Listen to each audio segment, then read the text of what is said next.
pulmonar se refiere a la mecánica ventilatoria, ¿sí? Fundamentalmente a eso. ¿Qué significa esto? Que hay dos eventos mecánicos importantes para que se pueda dar este fenómeno de la respiración, que vendría a ser el de la inspiración, es decir, el acto de captar el oxígeno, ¿no? El aire, por ende el oxígeno, y de generar la expiración, expulsar el aire, expulsar el CO2. Esa es la mecánica ventilatoria. Ahora, ¿qué músculos están involucrados en la inspiración y en la expiración? ¿Cuál? El diafragma. ¿Qué más? Intercostales internos y externos. Son los principales, ¿sí?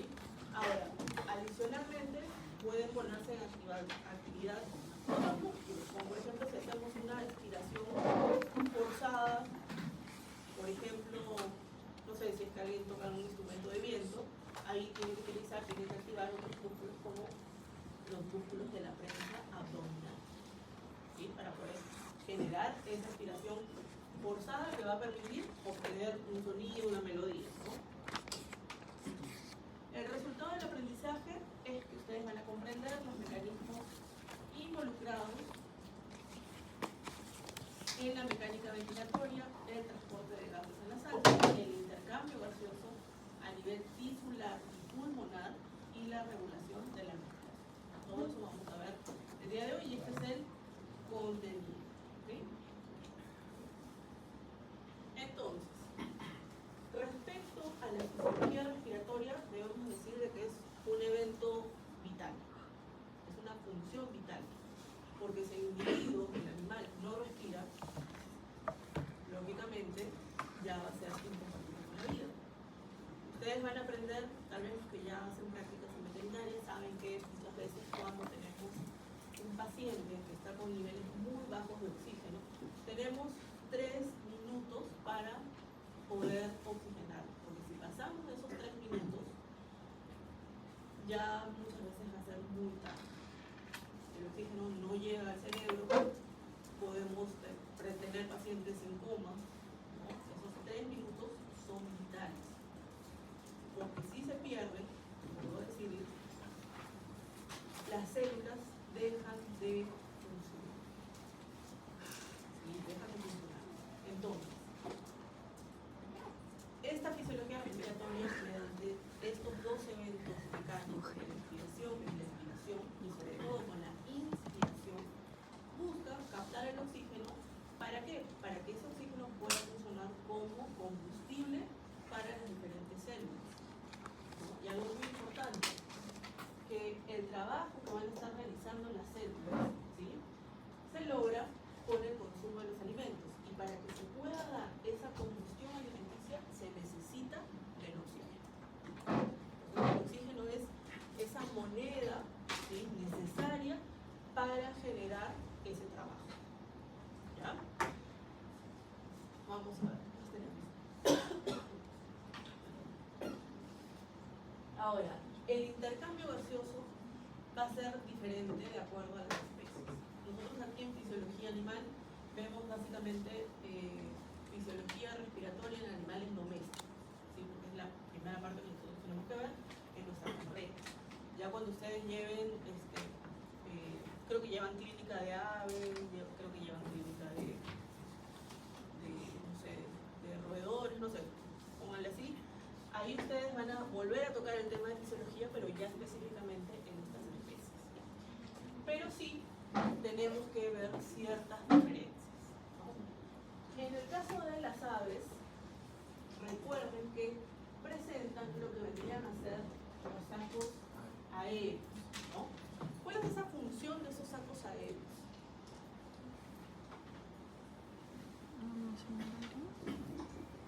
¿Para qué están esos sacos aéreos?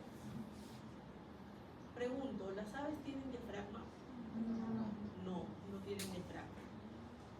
En lugar tienen estos sacos aéreos, que son unas especies de bolsitas, no hay nombre de sacos, que van a permitir que pueda haber un flujo de aire. Tienen los sacos aéreos posteriores y los anteriores. Y por lo tanto, esto va a permitir, esta conjunción, permiten que se pueda unir a lo que serían los parabronquios, ¿sí? Que es finalmente el lugar donde se va a dar este intercambio. A diferencia, por ejemplo, de los peces. ¿Qué ocurre con los peces? Claro, tienen lo que vendrían a ser las branquias, ¿sí? Tienen las branquias y cerca de esas branquias tienen lo que vendrían a ser los capilares. Por lo tanto, se va a dar una captación de oxígeno diferente a lo que estamos acostumbrados a ver en los animales que están sobre la tierra, ¿no? Con el alga. En este caso, se va a dar un mecanismo de contracorriente.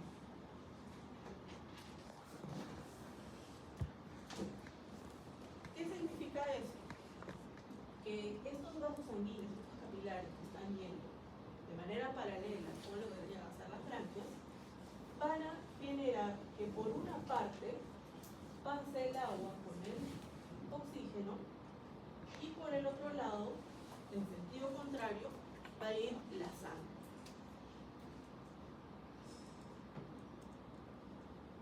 De esa manera va a permitir que la captación del oxígeno sea mucho más eficiente por este mecanismo de contracorriente, que van en sentidos opuestos, en paralelo, pero en sentidos opuestos. Eso genera que haya una mayor captación, o que sea, ¿cómo decirlo?, es una captación más eficiente de oxígeno. ¿Sí? Porque acuérdense que el oxígeno del agua está menos concentrada que la del aire. ¿Sí? Entonces, la adaptación generó que busque una manera eficiente de poder captar este oxígeno, ¿sí? Mediante el mecanismo de contracorriente. Ahora, en el caso de los mamíferos, es lo que más vamos a ver nosotros, sabemos que presentan a los alvéolos, ¿no? Los sacos alveolares, rodeados por los capilares alveolares, que ya habíamos dicho en algún momento en nuestras clases en las semanas pasadas, que ofrecen una baja resistencia al oxígeno, por lo tanto, se puede dar ese intercambio de oxígeno y de CO2. ¿Sí? Muy bien. Dicho esta generalidad, vamos a continuar aquí. Y tenemos nuestros dos eventos mecánicos, el de la inspiración y el de la expiración.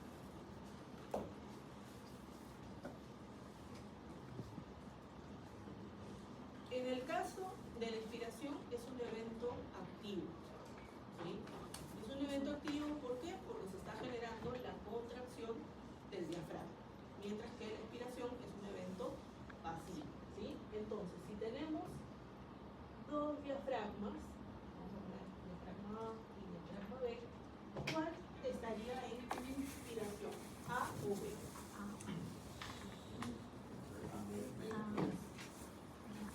¿Quién dice A?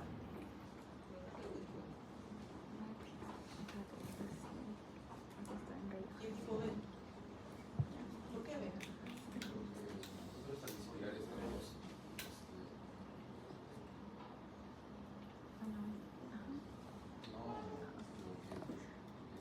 Es A. Correcto, es A. Porque efectivamente, acuérdense que estamos diciendo que en inspiración hay contracción del diafragma. ¿Cuál es la posición original del diafragma? Como ve. Normalmente con la convexidad hacia arriba, o hacia adelante, ¿no? Que sería la cavidad torácica. Pero cuando se genera la inspiración, donde se necesita que haya una expansión de los pulmones, de la caja torácica, ¿qué pasa con el diafragma? Va hacia abajo o hacia atrás. ¿Sí? Entonces, aquí está habiendo contracción del diafragma. Lógicamente, también durante la inspiración vamos a tener actividad de los músculos intercostales, sobre todo los externos. ¿Sí? Al contrario de la expiración. En el caso de la expiración, hay una retracción de la caja torácica, de los pulmones, porque está eliminando el aire. Y por lo tanto, ¿qué pasa con el diafragma? Se relaja. ¿Sí? Se relaja. Ahora, evento pasivo, en el caso de la expiración, salvo que se trate de una expiración forzada. Si es una expiración forzada, lógicamente se convierte en un evento activo. ¿Por qué? Porque ahí sí ya se está generando por la voluntad forzar la contracción de ciertos músculos. Vamos al ejemplo mismo que dijimos de, no sé, tocar un instrumento de entretenimiento, ¿no? Entonces, en ese caso se convierte en un evento activo. Ahora, se pueden producir lo que se conocen como las pausas respiratorias, que pueden ser inspiratorias o expiratorias. ¿Qué significan estas pausas? Básicamente es, a ver, para que se pueda entender, como un acomodo, son pausas que se dan no constantemente, sino cada cierto tiempo, para ir evaluando cómo se está dando esa dosificación de aire al momento de que se está inspirando o se está expirando. ¿Sí? Es fisiológico y puede ser inspiratoria o expiratoria. ¿Sí? Es para ajustar si es que se requiere realizar una mayor inspiración porque se necesita generar una hiperventilación, o por el contrario, si se necesita una expiración mejor. ¿Ya? Ahora, ya de acuerdo a lo que venimos hablando, ¿la respiración es un evento consciente o inconsciente? ¿Vale? Estoy escuchando las dos. Ambos, ¿no? Es ambos. ¿Por qué es consciente? Porque estamos hablando de que hay músculos esqueléticos que están implicados en la respiración, principalmente el diafragma. Acuérdense que el diafragma es un músculo esquelético, ¿sí? No es músculo liso como muchas veces me responde. ¿Sí? El músculo esquelético entonces responde a la voluntad, por lo tanto es consciente. Pero también puede ser inconsciente. ¿Por qué? Porque mientras ustedes están sentados, están respirando, ¿no? Están inspirando, están inspirando. ¿Por qué? Porque hay un centro respiratorio que se va a encargar de justamente regular la respiración en el momento que están escribiendo o en el momento que están realizando algún deporte y necesitan mayor oxigenación, aumentar lógicamente la frecuencia respiratoria. Entonces eso se da de manera inconsciente. Ustedes no tienen que ejercer voluntad sobre ello, ¿sí? Se da de manera automática, justamente por la presencia de este centro respiratorio que se va a encargar de, digamos, procesar toda esa información que le está llegando, ¿no? A través de vías aferentes, como vamos a ver al final de nuestra clase de hoy. Bueno, aquí tenemos gráficos que básicamente son lo mismo, pero aquí están las flechitas y vean, en el caso de la inspiración, ya sabemos que el diafragma se va a activar, se va a contraer, por lo tanto va hacia abajo y hacia atrás. ¿Por qué? Porque los pulmones están llenándose de aire, entonces ocupan un mayor espacio, ¿sí? Mayor volumen. A diferencia de la expiración, en la cual el diafragma, ya sabemos, se relaja y regresa a su posición original, permitiendo que los pulmones se genere una retracción de la caja torácica también. ¿Para qué? Para poder eliminar el aire. ¿Ok? Entonces tenemos ahí nuestros dos eventos mecánicos. Tenemos un parámetro fisiológico muy importante, así como tenemos a la frecuencia cardíaca, o cuando examinamos a un paciente tenemos que tomarle la temperatura, o si tenemos un paciente rumiante tenemos que tomarle la frecuencia ruminal. También existe la frecuencia respiratoria.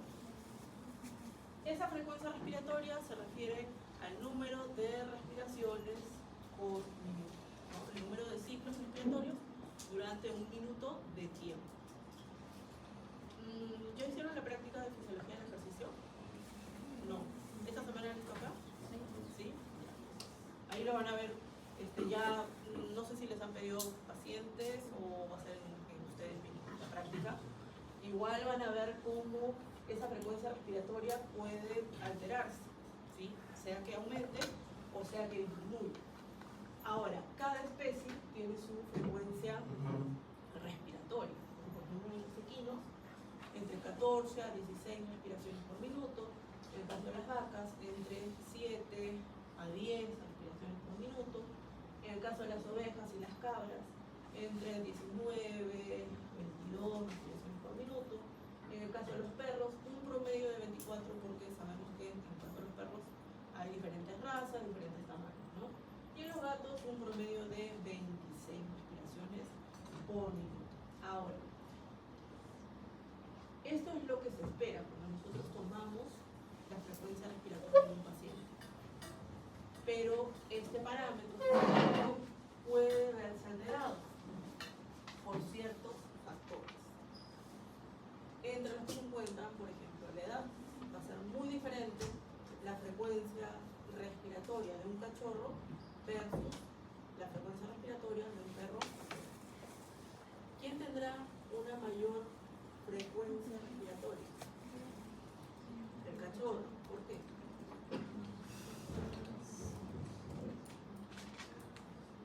¿Por qué? ¿Quién les viene a la mente?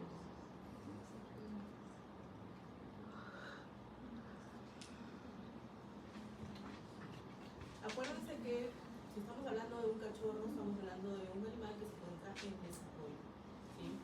Quiere decir que sus pulmones tienen menor tamaño, y por lo tanto necesitan generar una mayor captación, ¿sí? Una mayor captación de oxígeno, por lo tanto tiende a generar hiperventilación, tiende a ser más aumentada su frecuencia.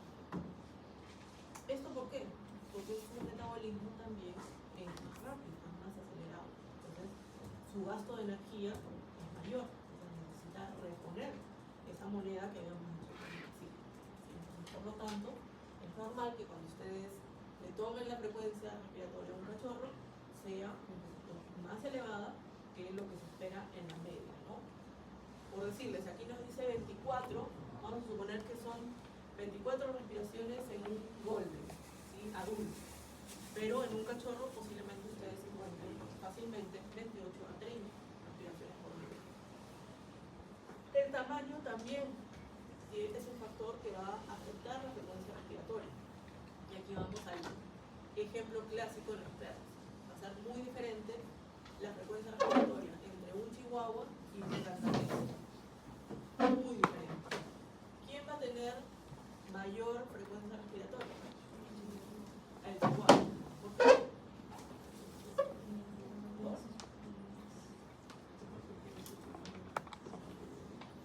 Correcto, y su metabolismo es mucho más acelerado. Ustedes recordarán por zoología, saben que animales como por ejemplo las musarañas, los ratoncitos que cantan, tienen una frecuencia cardíaca, una frecuencia respiratoria mucho más rápida que por ejemplo si lo comparamos con un caballo o con una vaca.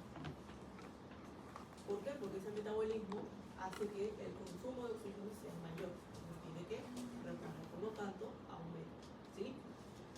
La temperatura ambiental también tiene mucho que ver, porque es un factor externo que puede afectar la frecuencia respiratoria. Por ejemplo, si tenemos, no sé, vamos a suponer que tenemos un perro que tiene que caminar 15 cuadras para llegar al parque, ¿sí?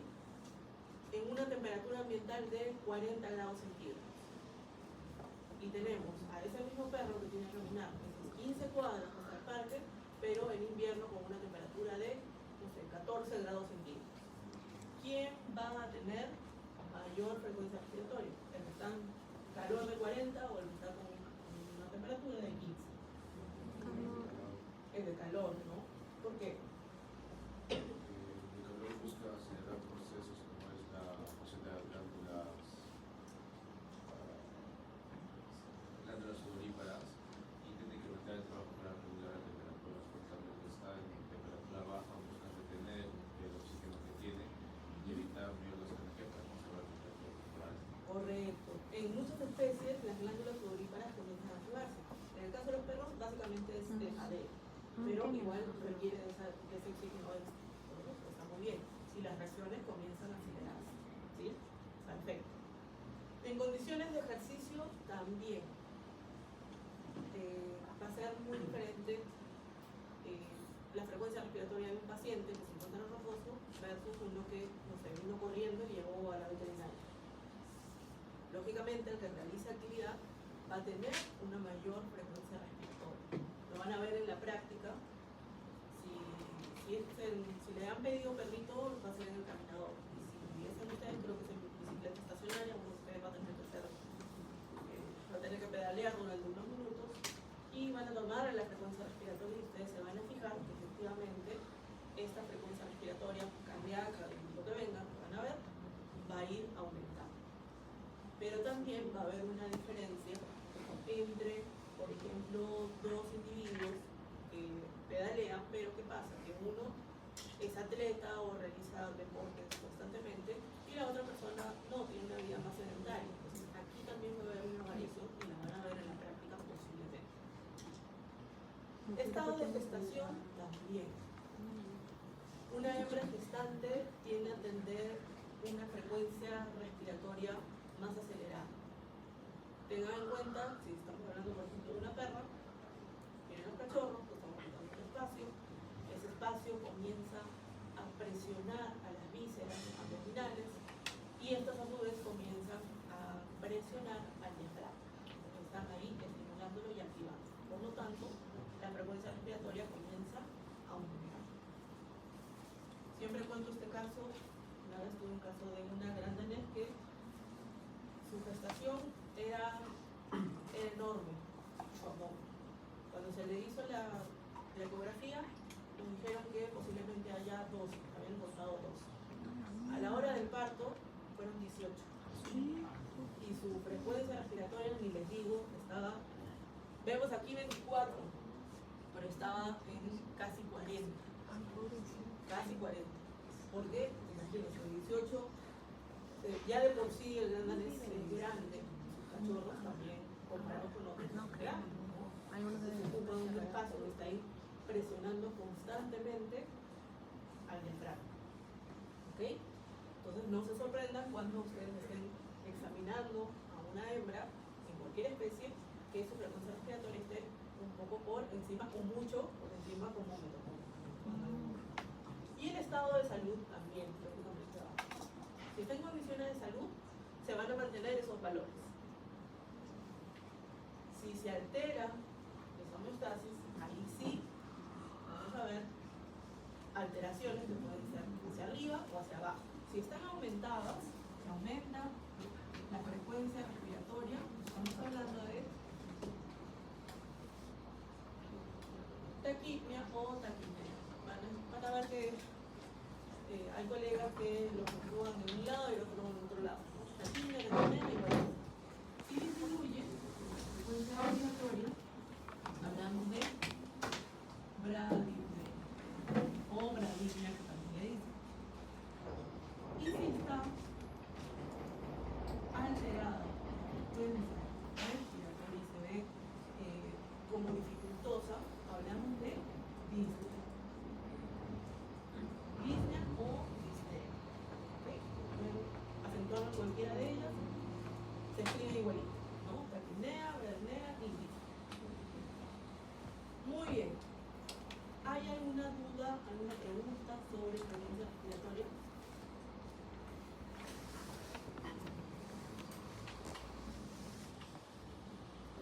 ¿Ninguna?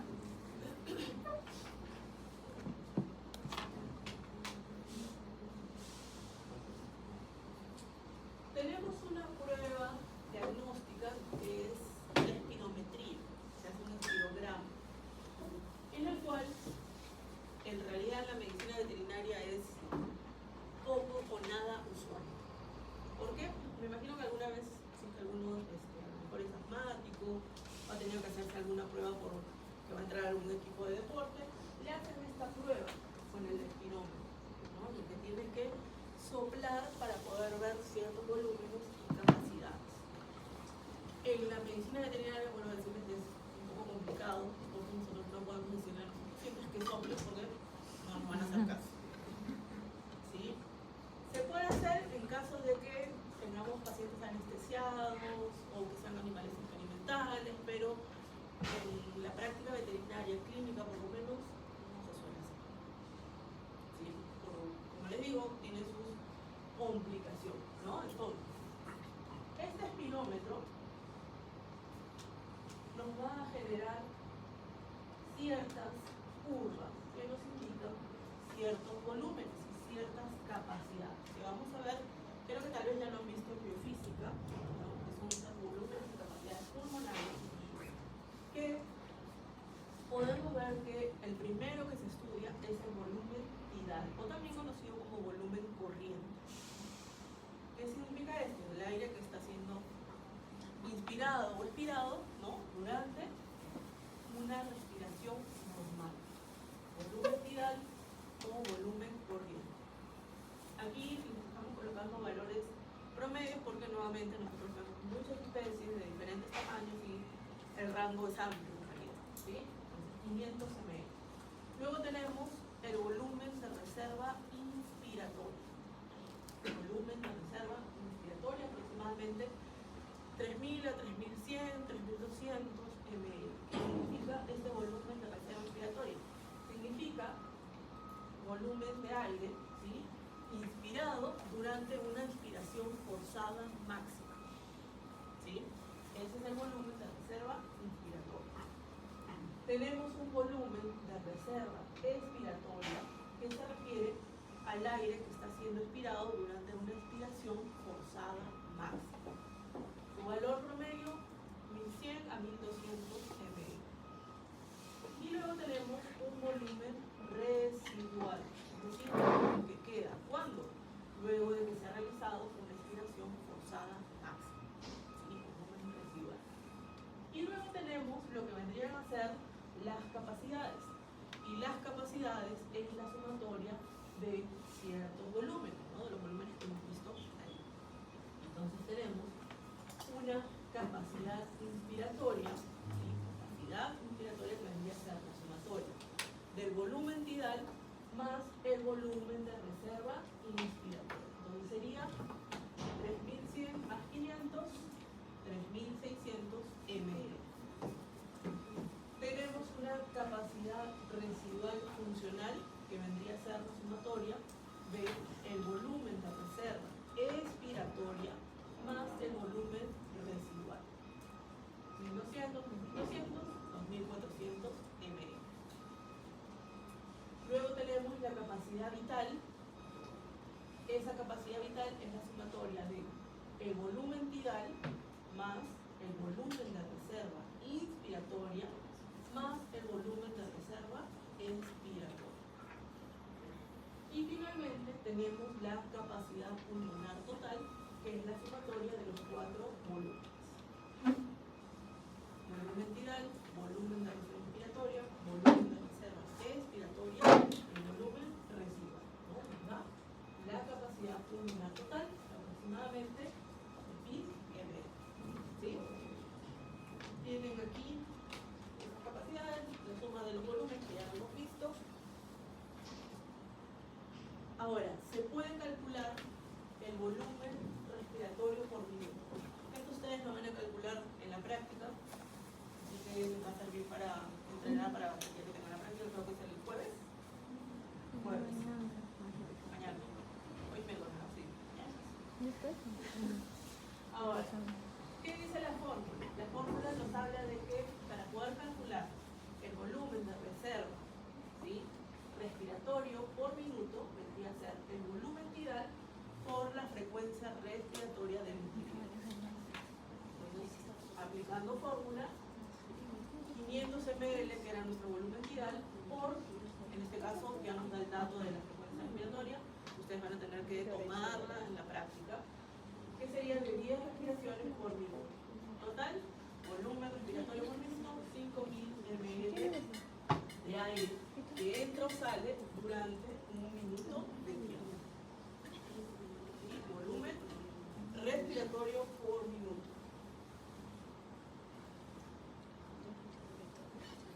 Tenemos otro valor que se puede calcular, que es el volumen de ventilación pulmonar, ¿no?, o alveolar, también tiene su nombre.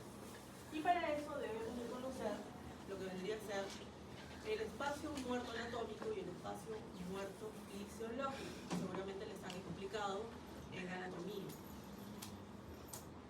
¿Qué indicaba el espacio muerto anatómico? Sería el aire, ¿sí?, que ingresa hasta los bronquios y no llega a los alveolos.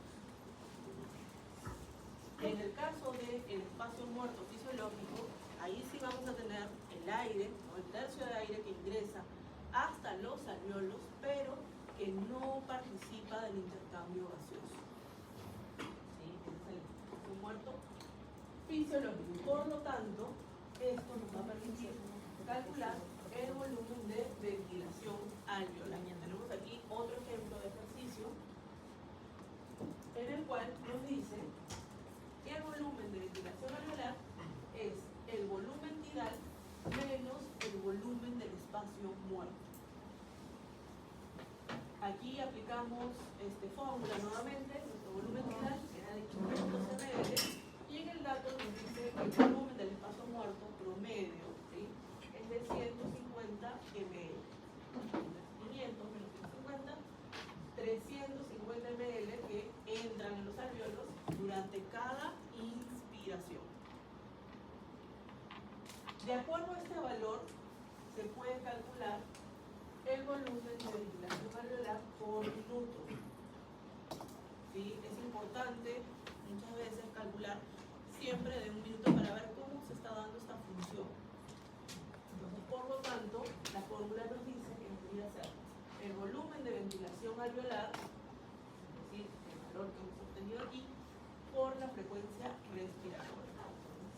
Aplicamos a la fórmula 350 ml por 10 respiraciones, que era el ejemplo que nos había dado, por minuto. En total, son 3.500 ml de aire en los alveolos durante un minuto de tiempo y está dándose ahí el intercambio gaseoso, es decir, que 3.500 ml están participando de ese intercambio. ¿Sí? Como les digo, eso lo van a aplicar en la práctica, que van a tener con la profesora Fernanda, pero aquí ya tienen una base. Vamos a seguir.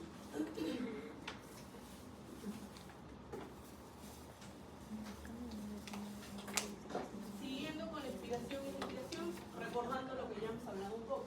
La expiración es activa, la expiración es pasiva, salvo que sea forzada, ¿no? Ahí sí cambia. Durante la inspiración vamos a tener una expansión de la caja torácica, de los pulmones. ¿Por qué? Porque necesitan albergar un mayor volumen de aire. A diferencia de la expiración, donde hay una retracción de la caja torácica y por ende de los pulmones para eliminar el aire. ¿Qué más nos dice? En la inspiración la presión es negativa y en la expiración la presión es positiva. Y esto responde a la ley de Boyle. ¿Qué nos decía la ley de Boyle? Que en un espacio cerrado el volumen va a ser inversamente proporcional a la presión. Entonces, a mayor volumen, menor presión. A menor volumen, mayor presión. Son inversamente proporcionales. Entonces, eso significa que sea una presión negativa o positiva.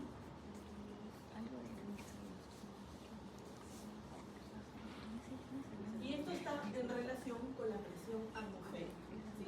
No quiere decir que esa presión negativa tenga un signo de negativo adelante y si es positiva tiene un signo positivo adelante. No, sino que está en relación a la presión atmosférica. Ustedes recordarán que es de 760 milímetros de mercurio. ¿Sí? Esa es la presión atmosférica. Ahora, durante la inspiración,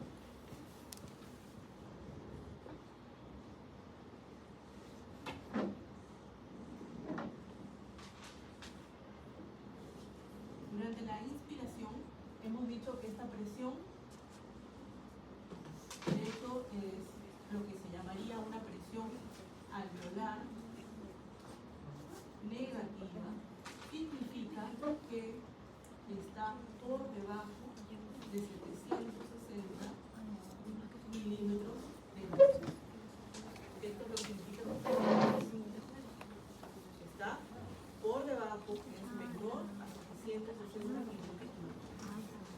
A diferencia de la expiración, hemos visto que nos dice que la presión alveolar es positiva.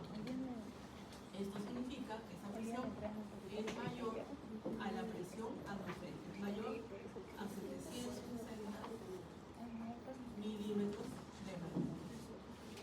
Eso es lo que nos está indicando, siguiendo lo que vendría a ser esta ley de Boyle.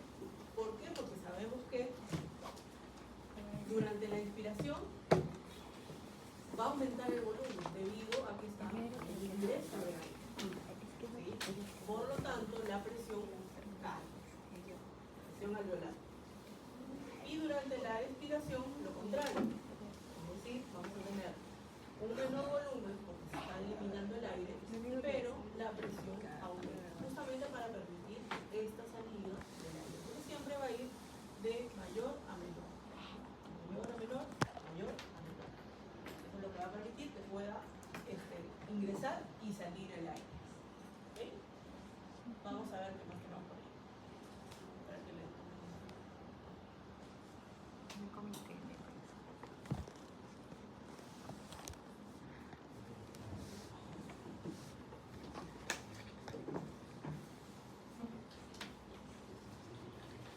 Aquí hablamos de presión alveolar porque vamos a tener otra presión, que es la presión intratorácica o intrapleural. ¿Sí? Otra presión que vamos a ver cómo se va a dar. ¿Sí? ¿Listo? Muy bien.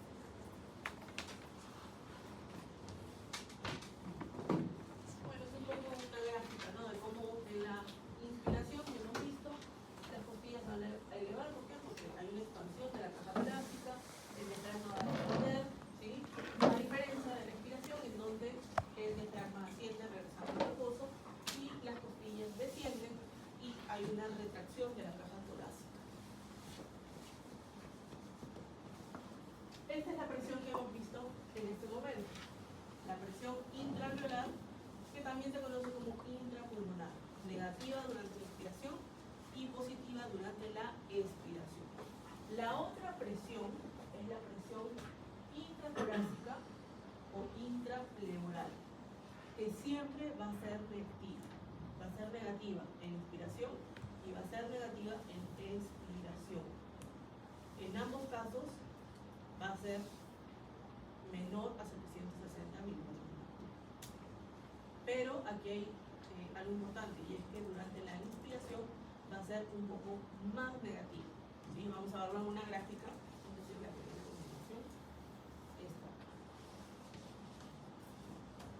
Vean, la presión intratorácica aquí está representada en el color el azul o el celeste más fuerte, viendo, en el cual se puede ver que en inspiración, si lo comparamos con la presión atmosférica, es menor, es de 754 milímetros de mercurio. Y en la expiración es de 756, también es menor a 760, pero es un poco más negativa durante la inspiración. Y eso tiene una razón de ser.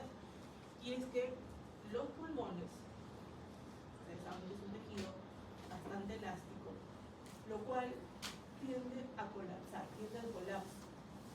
¿Qué significa esto? Que los pulmones tienden a ir hacia el centro, tienden a colapsar. Y sabemos que con un colapso pulmonar no va a haber intercambio gaseoso. ¿Sí? Entonces, sí, es fisiológico que los pulmones tiendan al colapso, pero para eso existe esta presión intratorácica o intrapleural negativa que va a permitir que los pulmones puedan expandirse al momento en que se están llenando de aire. ¿Quién genera esta negatividad? Básicamente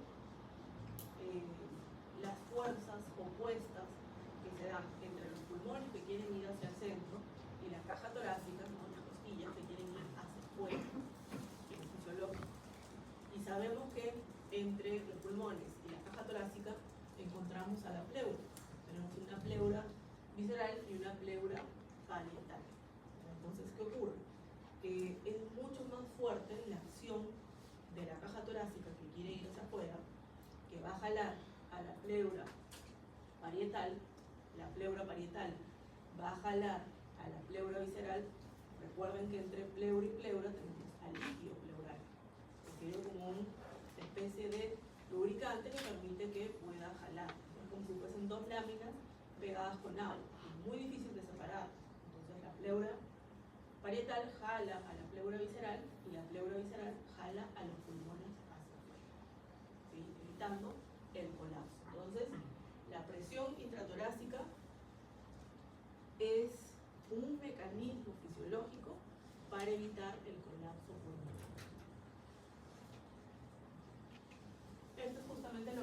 diciendo, fuerzas opuestas, ¿no? La caja torácica, la pared torácica, tiene una fuerza que va hacia afuera y que es mucho más fuerte que la de los pulmones, en este caso representado por un alveolo, que tiende a ir hacia adentro. Entonces, esa fuerza opuesta, que es mayor, que es mucho más marcada, vuelvo a repetir, en la caja torácica, a través de las pleuras, jala a los pulmones hacia afuera, ¿sí? Evitando su colapso. Si hay colapso, ya no vamos a tener un buen intercambio gaseoso. Ahora, ¿se puede perder esa negatividad? Sí, se puede perder. Y ocurre, por ejemplo, en pacientes atropellados, puede ocurrir, a veces hemos visto en las noticias, ¿no? Que una persona acuchilló al perro del vecino porque ladraba mucho. Entonces, ¿qué ocurre en este caso? Al generar una apertura, hace que el aire desde el exterior ingrese, generando que se pierda esa negatividad, hace que se vuelva positivo. Entonces, ¿qué ocurre? Que el pulmón colapsa. Es decir, se vuelven como si fuesen unas pasitas, van hacia el centro, ¿no? Terminan colapsados y ya no hay un buen intercambio. Ahora, también se puede presentar estos casos, aparte de acuchillamiento o en caso de atropello, por ejemplo, en hernias diafragmáticas. A veces hay cachorros que nacen con hernia diafragmática. O también ocurre, como he visto en la mayor parte de los casos, he visto en perros que saltan desde alturas considerables. ¿Sí? He visto 3 casos de hernia diafragmática en los famosos perros salchicha, ¿no? En los gatos, o en los tetas, que tienen ese nombre. ¿No? Normalmente saltan incluso desde la cama y como tienen las patitas cortas, todo el contenido abdominal rompe el diafragma y va hacia lo que debería ser la caja torácica. ¿Cómo nos damos cuenta? Normalmente la respiración en un paciente, sobre todo en caninos, es de tipo post-abdominal. ¿No? Lo que permite que pueda ser algo pasar, como en el caso del ser humano, que tenemos una respiración post-abdominal. Pero ¿qué pasa cuando vemos a un paciente del cual sospechamos que podría haber una hernia diafragmática por atropello, porque saltó desde una altura considerable? Lo que normalmente vemos es que esa respiración se vuelve disneica, ¿sí? Es decir, se vuelve dificultosa. También podemos ver que se vuelve más costal que abdominal, ¿sí? No acompasado, pausado, que es post-abdominal, como les dije, sino más costal. Y además, si nosotros auscultamos la caja torácica, ustedes van a aprender que al auscultar los pulmones se sienten ciertos sonidos que representan el paso del aire, o también en caso de que algún paciente esté, no sé, con un proceso de bronquitis, de secreciones, también ustedes van a aprender a percibir esos sonidos. Pero cuando normalmente escuchamos de hernia diafragmática, auscultamos y comenzamos a escuchar borborismos. ¿Qué son los borborismos? Son los ruidos fisiológicos que ocurren a nivel del tracto gastrointestinal. Ese sonido que sentimos que es como que nos corre la panza, ¿no? Como si estuviese corriendo algo, esos son borborismos. ¿Sí? Entonces, los borborismos deberíamos escucharlos a nivel del abdomen, no a nivel de la caja torácica. Ustedes auscultan a nivel de los pulmones y escuchan todo ese ruido, lo cual nos indica que el contenido abdominal ha pasado a la caja torácica por esa hernia que se ha generado. El tratamiento normalmente es algo rápido, se tiene que hacer cirugía efectivamente porque se tiene que suturar esa hernia para que nuevamente pasar todas las vísceras hacia el abdomen, se sutura y reposo, que muchas veces es difícil en algunas mascotas, ¿no? Pero tiene que reposar. ¿Sí? Entonces tengan en cuenta que es importante que se mantenga esa presión intratorácica negativa. ¿Sí? ¿Para qué? Para evitar el colapso pulmonar. Ahora, hay otro mecanismo para evitar el colapso que está relacionado a las sustancias surfactantes. A nivel de los alvéolos, genera tensión superficial. ¿Qué era la tensión superficial?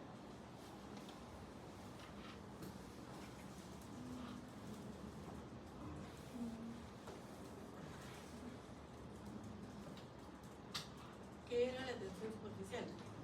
Por ejemplo, cuando cae una hojita en un estanque y vemos que flota, eso se debe a la tensión superficial. Cuando vemos que un zancudo o un insecto camina sobre el agua, no es milagro, es tensión superficial. Entonces, ¿qué es la tensión superficial?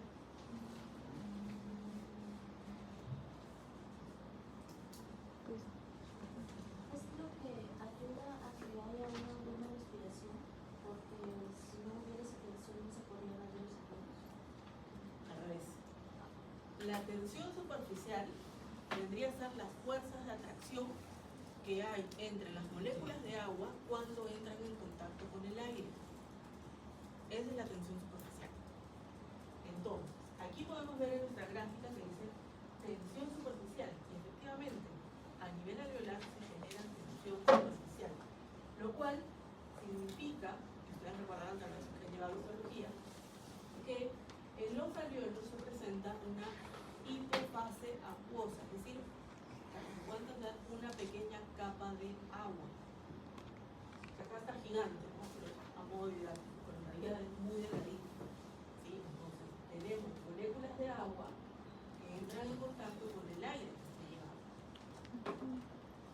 Entonces, se genera tensión superficial. Entonces, esa fuerza de atracción entre las moléculas de agua hace que tienda al colapso, que tienda a ir hacia el centro. Es como, ¿han visto ese juego de niños que es de la ronda y que van hacia el centro y luego hacia afuera? Bueno, en este caso la tensión superficial sería que van hacia el centro, colapsa, ¿sí? Va hacia el centro y colapsa. Pero ¿qué ocurre? Que a nivel de los alveolos, acuérdense que tenemos a los neumocitos tipo 1 y a los neumocitos tipo 2. Los neumocitos tipo 1 tienen función estructural, aquí los importantes son los neumocitos tipo 2, que comienzan a secretar a la sustancia surfactante, ¿sí? Surfactante con R, ¿sí? Surfactante. ¿Qué hace la sustancia surfactante? Básicamente lo que hace es disminuir la tensión superficial, ¿sí? Disminuye la tensión superficial, por lo tanto evita el colapso. ¿Cómo así? Nos recordarán que esa sustancia surfactante está compuesta por proteínas de tipo A, B, C y también está formada por fosfolípidos. ¿Sí? Y aquí nos vamos a centrar en los fosfolípidos. ¿Por qué? Porque los fosfolípidos comienzan a ubicarse, como vemos aquí, entre las moléculas de agua. Rompe esa fuerza de atracción, por lo tanto disminuye la tensión superficial y como consecuencia evita el colapso total, hace que no vaya hacia el centro. Volviendo al ejemplo de la ronda de niños, hace que ahora la ronda vaya hacia afuera, ¿sí? Entonces aquí se evita el colapso. Muy bien, si se les pregunta cuáles son los mecanismos para evitar el colapso pulmonar, ¿cuál sería la respuesta?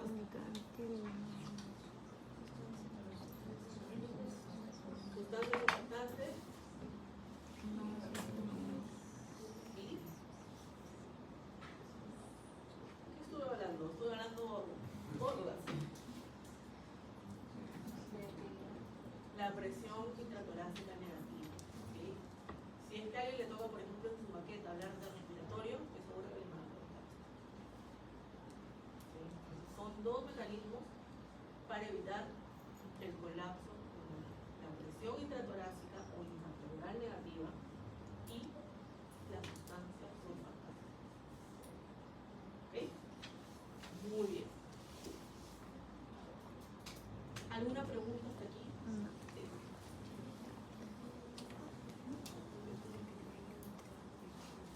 La fuerza de atracción entre las moléculas de agua. Por eso les vemos que se ubican. Están colocadas aquí en el papel. Yo ya le hice la semana